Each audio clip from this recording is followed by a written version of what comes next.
नमस्कार मित्रों, स्वागत है आपका हमारे चैनल में। आज आपके समझ सुदामा की कथा आपके समझ प्रस्तुत कर रही हूँ। किस कारण सुदामा को भोगनी पड़ी इतनी गरीबी। कृष्ण और सुदामा की दोस्ती सब वाकिफ होंगे। अगर किसी को कभी दोस्ती का मिसाल देनी हो तो सबसे पहला नाम कृष्ण और सुदामा का ही आता है। कृष्ण का जन्म एक संपन्न परिवार में हुआ था और वहीं सुदामा एक गरीब ब्राह्मण थे। दोनों में जमीन आसमान का फर्क था, लेकिन दोनों की दोस्ती का मिसाल आज भी हम देते हैं। शास्त्रों में कहा गया है कि सुदामा एक समय में बहुत ही अमीर हुआ करते थे, लेकिन क्या किसी को पता है कि सुदामा गरीब कैसे हुए? क्या क्या थी इसके पीछे की वजह? तो चलिए आज हम बताते हैं इसके पीछे की एक पौराणिक कथा के अनुसार एक ब्राह्मणी थी जो बहुत ही निर्धन थी।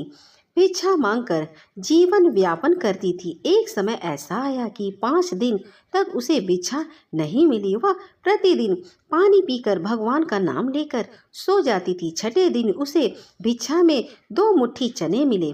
कुटिया में पहुँचते पहुँचते रात हो गई।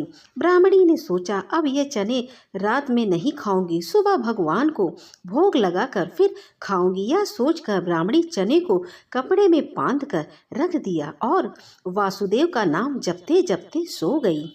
लेकिन कुछ समय बाद कुछ चोर चोरी करने के लिए उसकी कुटिया में आ गए। इधर उधर बहुत ढूंढा, चोरों को कुछ नहीं मिला, लेकिन वे चने की बंधी पोटली चुरा ले गए, क्योंकि उनको उस पोटली में सोने के सिक्के लगे। इतने में ब्राह्मणी जग गई और शोर मचाने लगी। गांव के सारे लोग चोरों को पकड़ने के लिए दौड़ पड़े। चोर वे पोटली लेकर भागे। पकड़े जाने के डर से सारे चोर संदीपन मुनि के आश्रम में छिप गए, जहां भगवान श्री कृष्ण और सुदामा शिक्षा ग्रहण कर रहे थे। कुछ समय बाद चोर उस आश्रम से